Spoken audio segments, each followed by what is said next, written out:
165 days ago, Ali Khaled, sports editor of Arab News, called me and screamed down the phone, "It's on, it's happening." And indeed it was. The Black and White podcast with Arab News was launched. 321 months ago on Tyneside, Philippe Albert was busy lobbing Schmeichel for the Toons' fifth against Man United in the Hawaii 5-0. Welcome to a special anniversary edition of Black and White with Arab News. Here they are, looking for number 5 with Philippe Albert. Oh! Absolutely glorious! Well, if the rest was the kick, there is the ace. A quite majestic goal from Philippe Albert. Anniversaries call for special guests, so who better to share ours with than today's superb Geordie BT Sport Premier League presenter. Before we say hi to her, it's a warm welcome back to the man who gave me the mic and said, chat about the Toon, Ali Khaled. Ali, very excited for today's episode. How are you, mate? I'm very well, thank you very much. It's been a busy time around here.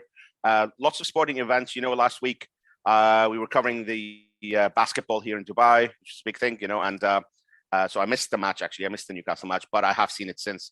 I sent you the highlights. You sent me the highlights. I've seen it in all its glory. And I've, it's been like, obviously we're preparing for the World Cup. There's plenty of events going on here, you know, as well, that we're preparing for in this part of the world. So because the weather's nice again, and obviously lots of different sporting events going on.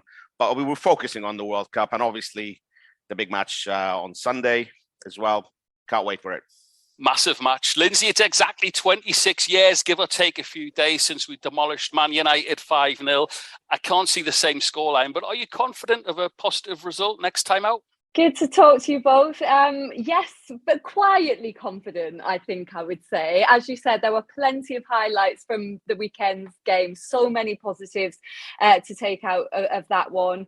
Brentford weren't brilliant on the day, I didn't think, so it's going to be a much tougher test. But I think we're playing really, really well at the moment. We should have a lot more points on the board than we actually have. I think some of the performances have been better than some of the results we've got. A couple of dodgy VAR decisions as well in there. But I do think we could go there and certainly give them a really, really good game. I mean, we've gone toe-to-toe with Man City and Liverpool this season, and there's no reason why we can't do it at Old Trafford. Absolutely. Can you remember that 5-0? Oh, you brought some lovely memories back there. Philippe Albert, one of my all-time faves. What a ledge. Brilliant game. Everyone's got their memory. Ali, even as a Liverpool fan, you must have enjoyed that one. Oh, I loved it. I remember I absolutely enjoyed that one. I was traveling around Europe, and we'd taken the train from France. I think we were in Paris to Amsterdam, dropped our stuff at the hotel, and we went out looking for a place to watch the game. We found a place, plenty of Manchester United fans, although there was, I think, plenty of, fans from, who just didn't want United to win. And it was, I remember it really well. I remember it so well. And obviously we've seen those goals so many times since like especially the Philippe Albert one, a fantastic one. And I always remember it came just 2 months after the Charity Shield, which was Alan Shearer's. They deserved a bit of payback. Yeah, they deserve payback for that. Did. Yeah. And for the previous. It made us feel slightly better. I remember that. Yeah, I remember that really well. Yeah, they inflicted a lot of wounds before that, so they deserve that one. Didn't they just? And you know what, as well, what's really funny is that it resonates with the players as well. Steve Watson and Lee Clark visited me in Dubai, and they came around the house to pick me up. And Watto saw an old copy, like an old Hawaii 5-0 DVD on, and he's like, should we put that on before we go out? So the players still love it as well. Listen, back to today. Linsey, you were at the game on Saturday, our lucky charm now, as I said to you in the emails this week. But just give us, in the Middle East, how positive is the aura around the club right now? A few people said that to me on Saturday, actually. You're going to have to come back up more often if that's going to be the result. Because I work pretty much every weekend, so it's not very often I can actually go to a home game. So we had the Sunday game, which was actually the Man United Everton game. So I got to watch the opposition on the Sunday night, but it meant I had a rare Saturday off. So I took the opportunity to go to the game with my dad. And honestly, it was such a beautiful day up in Newcastle. It was gorgeous sunshine, and the atmosphere was just incredible. A real celebratory atmosphere. War flags done an incredible job, as they have been all season and last season as well, with an incredible display, which just gets everyone going at the start. You know, there's just a real party atmosphere in there. And you can feel it in the whole city as well, Peter, when you're walking around town before and after the game. Everyone's just buzzing and feeding off the feel-good vibes around the team at the moment. So it was just a brilliant atmosphere. And the reception actually during that game that Bruno got was absolutely incredible, you know, and you can see why he gets quite emotional about it, you know, why he looks so happy and so at home there, because how could you not fall in love with the place when you've got 50,000 Geordies showing you that much love? It's amazing, absolutely incredible. Hairs on the back of my neck standing up as you tell me that. Ali, I just wanted to come to you. We've been not critical, but we do ask the questions on the podcast. But 9 goals scored in the last 2 games. Which one of us said we were struggling for goals? It was me. I've been going on about it. You know what? I honestly, I don't know if this is like vindication of all the things I've said or just proves me wrong. But I've been saying all along, is that apart from Callum Wilson, the rest of the players should be contributing more goals, especially the wide players. They should be contributing more because they've got it in them. It's a good team. It's a good squad. We know what Bruno can bring, and when he plays, he can bring goals and he can bring assists. But we were saying we need more from Almiron. We need a little bit, even from Alan Saint-Maximin. We need a little bit more from the midfield. Like chip in with the goals, because for a while we were saying, where are the goals going to come if it's not from Callum Wilson? And like suddenly now, the floodgates, have opened. Everyone's scoring. I think Bruno being in there really changes things. He's absolutely incredible. He comes in and just elevates everyone around him to a different level. In the way that Kevin De Bruyne does for Manchester City, in the way that when Virgil van Dijk signed for Liverpool, suddenly everyone around him was playing at a higher level. So we know what he brings and all that. But now Almiron's starting to score. Other players are starting to score as well. And I think it's amazing that watching that game and getting the result, considering where we were a year ago. Like 5-1 at home. The fans are up for it, and it seems normal again. You got to be happy with that. Absolutely. I'm glad. I'm glad you mentioned Almiron there, because everyone after the game's talking about Bruno, but he was absolutely brilliant, Miggy, on the day. And you're right, he's playing at a different level now. Eddie's really getting the best out of him. I was very impressed with him. I think for Miggy as well, it's adding goals, and not just any goals. He's scoring worldies as well. So he's added that to his game. And you know what? It must be so nice for him, because it's his only criticism within the media. Listen, so someone else enjoying a meteoric rise. Linsey, you've had a brilliant career so far, and it's only getting better. But I've got to ask you the one question, because looking through your bio, and I was thinking, I wonder, given everything that you've presented, have you got a favourite? Do you prefer Champions League, Europa League, FA Cup, or Premier League? Because you've done them all. I've been very, very lucky to work on all of those competitions, but it has to be the Premier League, without doubt. It is for me, and I can see why it is for so many people, the best league in the world. It's just that unpredictability that you have every week, where any team can beat anyone on any given day. And you just never know what it's going to throw up. The storylines and the narrative surrounding each game on a weekly basis just never fails to disappoint. So even sort of preparing for the games leading up to them I find fascinating and interesting, just trying to work out how it's all going to go. And then we just have so much drama on a match day. Every weekend, it just seems to throw something up. It never disappoints. And I think that's why the best managers in the world want to be there, and why the best players in the world want to play there. And I love your ongoing battle every Saturday, because I tune in from the beginning. And Ali will tell you I'm not the biggest. I normally tune in just as it's kicking off. But I love the build up to the show. I love, I am biased, of course, being a Geordie and with you at the helm, but the guests are brilliant. But I always have a special look out for the sprinklers, because you've got an ongoing battle with them, haven't you? I really have this season. I don't know what it is. I feel like someone's out to get me. Brilliant. I mean, I understood at Liverpool, because I thought they were definitely targeting Rio on that one, but Brilliant. Ali, listen, I say this wholeheartedly, and I know it's going to embarrass you, but there's nobody I know with a greater knowledge of world football than yourself. But is the Premier League, because you know so much about Champions League and international football and Middle East football to boot, but is it the same for you? Is the Premier League your favourite? It is my favorite. I mean, for the simple reason, I grew up watching English football, and obviously I'm, from a generation that's, quite older than just the start of the Premier League. Obviously, the Premier League as a brand, came in '92, but like I grew up like, good 10, 15 years later as a very young boy. Like what, yeah, I was like 2,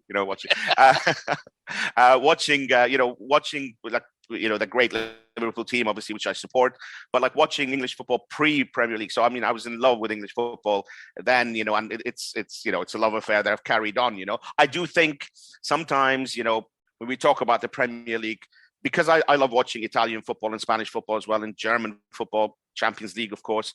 I do think sometimes, when we talk about Premier League football, we sort of, maybe underplay the other leagues a little bit, or people, there's tendency maybe to look down on the other leagues as not being, as good, but I think certainly I'll go along with Linsey. It's the most exciting league. I do watch the Spanish league and I enjoy the Spanish league. I think the German league is brilliant to watch. A lot of exciting games and all that.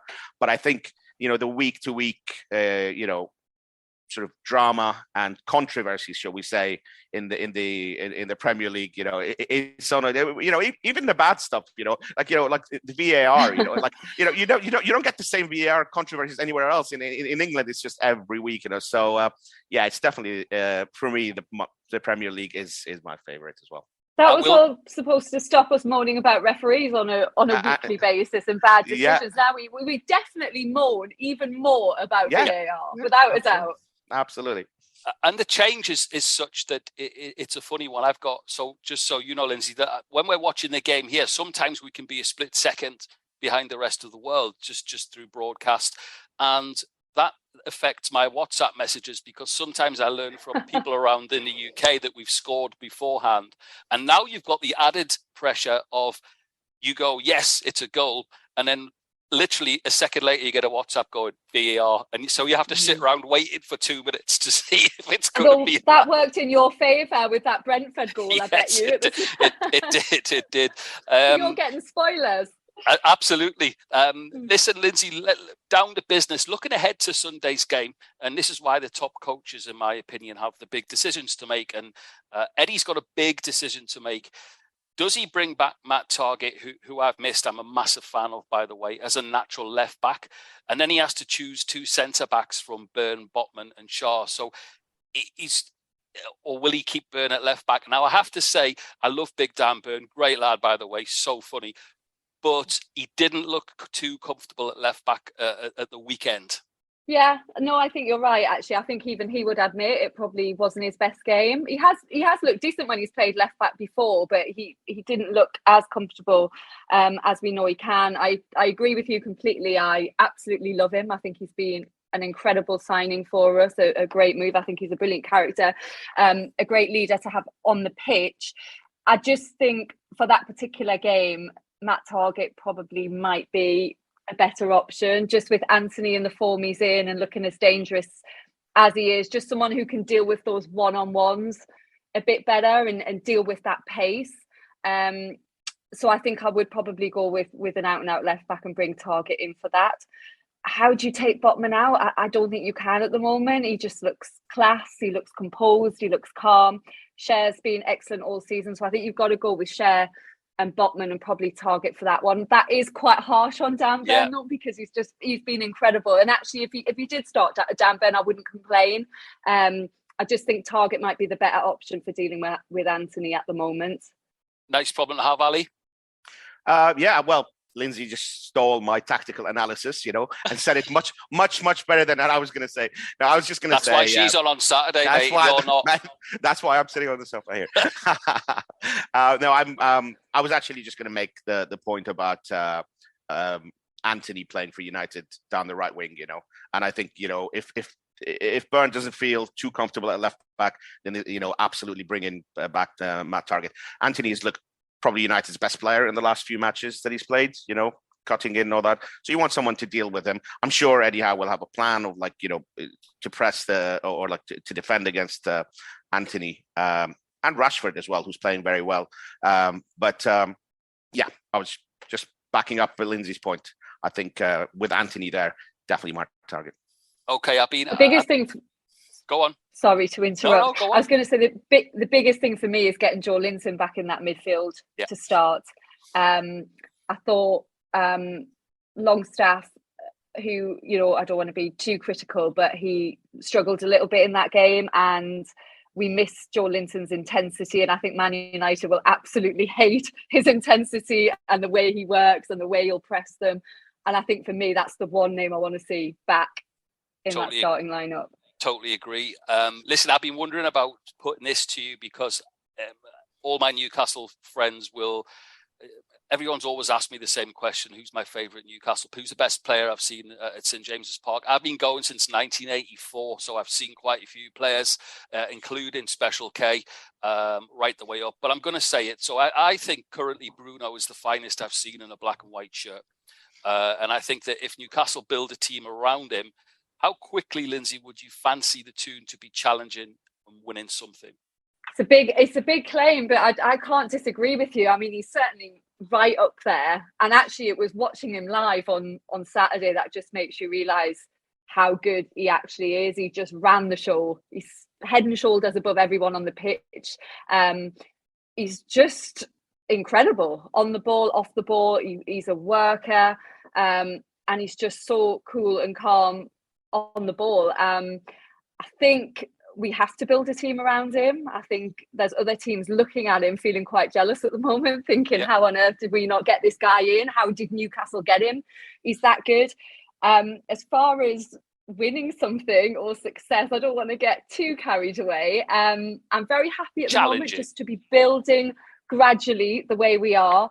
I'd love to get into Europe, even if it's just Conference League this season. I do think it's possible with the teams around us, and I think that would be a good reintroduction to European football for us. And then, Europa, Champions League after that. Let's take it step by step and not run before we can walk. Sensible. Ali? No, just a point on Bruno. Linsey was saying about clubs looking at him saying, how did we not get him? And I think, next month in the World Cup, a lot of people are going to start seeing what Newcastle fans have been raving about. I know he's been very good for Brazil, but people sort of between World Cups, maybe they don't focus on qualifiers as much and all that. I think he's going to be one of the stars of the World Cup.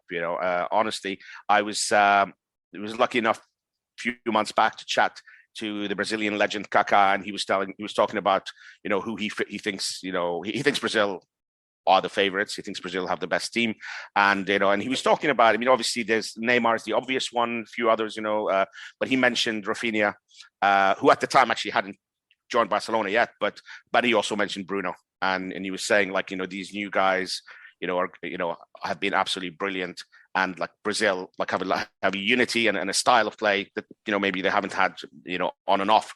But I do think alongside probably Pedri from Spain, those two are just going to take the World Cup by storm. Looking forward to it. Looking forward to seeing him in Brazil shirt as well as a black and white one. Linsey, as I said earlier, absolutely love the new BT Sports setup. It's a real Saturday. It really it's a Saturday, and I love the fact that it's the early game. I love the fact there's a Geordie there to keep Rio in check. Listen, I'm a massive fan, and Ali will tell you as well, a real massive advocate of the women's game. And the Lionesses win means so much to the girls for the future, but it also means quite a lot for budding Linseys as well. So what would be your advice for girls that want to follow you to your route to the top? Just go for it, I think. When I started out, there weren't very many women in frontline presenting positions in sport in general, let alone football. But now there is such visibility there. You can see women week in, week out doing these jobs, doing them well. And I hope that gives people the the belief that they can go on to do the same. Just follow your dreams, know your subject, work hard, put in the preparation, take every bit of experience that you can get along the way, because even if they're not the roles that you actually want to do, you do gain something from each of those experiences. And I think all that just makes you a better all-round broadcaster in the end. I've done some crazy jobs along the way, and some things I didn't want to do, but it's got my foot in the door in certain places. It's helped me build connections. And like I said, I just think it makes you a better all-round broadcaster. But I mean, I'm a Geordie girl, as you say. I went to a comprehensive school in Gateshead, and I'm presenting Premier League football. So if I can do it and you want to do it, go for it, because you can. Fantastic. I love that. It's absolutely brilliant. Ali, delighted to say that staying on the women's vibe, it's gathering pace in the kingdom as well, in Saudi. Our women, the Saudi women, the Green Falcons, they made history themselves last month, playing their first international game in the 3-3 home draw with Bhutan as well, didn't they? Yeah, it was quite historic. It's the first time that the relatively new Saudi women's team have played on home soil. They played 2 matches. The 3-3 was the first ever match in Saudi Arabia, which is a big deal. I mean, again, like until 3 years ago, until earlier this year, there was no national team. Until a few years ago, nobody was playing, there were no women playing football. So it was a big deal. They played the first 2 matches they played were earlier this year in the Maldives. They played against, I think, a couple of matches against the Maldives, friendly matches. Those were the first 2 ever games. And it is a massive step forward. They've set up a league. The Premier League for women in Saudi Arabia is, as you're listening to this at the weekend, we'll be halfway through the first weekend. So again, like a big weekend there. And I think, it's incredible. We've spoken to a lot of these young girls and young ladies who love football.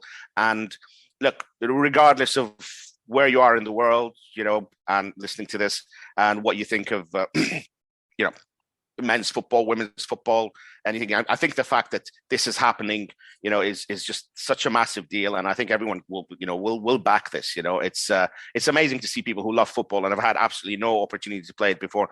Within 2 to 3 years, like such a massive, step taken forward, and a big part's being played by German coach Monika Stab, who's absolutely superb coach, and she's like sort of overseeing women's football top to bottom in Saudi Arabia. She's the coach of the national team, but she's also keeping an eye on the league and on development programs.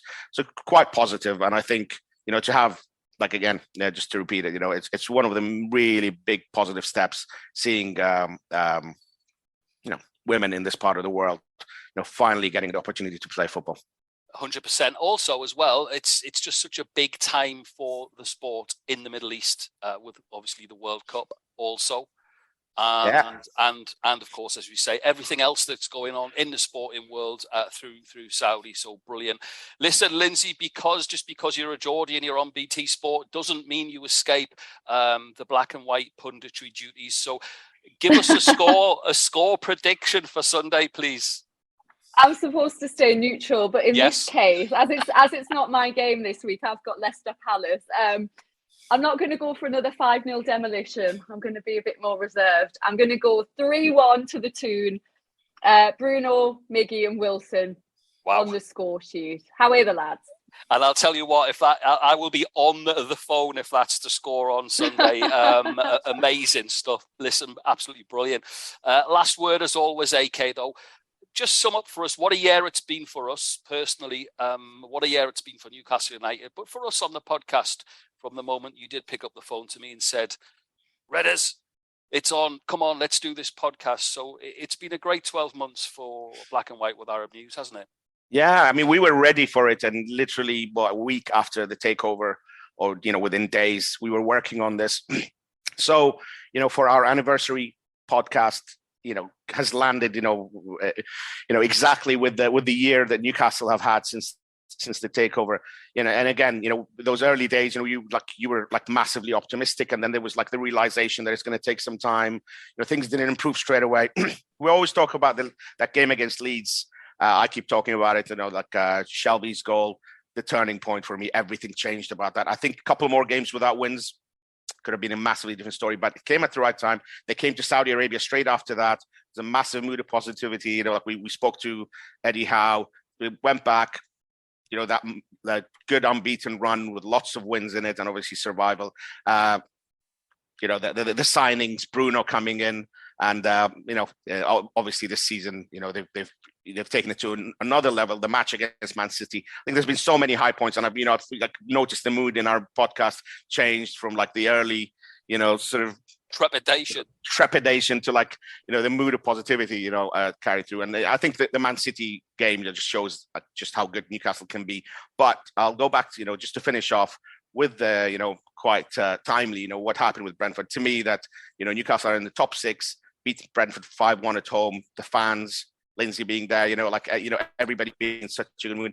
And the fact that it seems like this is normal again, that this is happening on a regular basis, I think, you know, I think sums it up. An AK prediction then? I'm going to go, right, Man United 2, Newcastle 3. Behind the sofa. I like that. I thought you were going to say Man United win for a minute, and I thought that's not right from a Liverpool fan. He would never give them that. There could be goals in it. There could be goals in it, though. Listen, all that remains is for us to thank everyone, all the support we've had throughout the first 12 months. It's been superb. It's a great journey. We've had some fantastic guests, culminating in today's someone that we've been really keen to have on and chat with us. So massive thanks go to you, Linsey, and continued success with your role at BT Sport. Thanks for joining us today. Thank you for having me, and happy birthday as well, and keep up the good work on the podcast. Absolutely brilliant. Listen, that's it from us. Another episode of Black and White with Arab News. We'll be back next week. Till then, it's goodbye from me and him. How are the lads?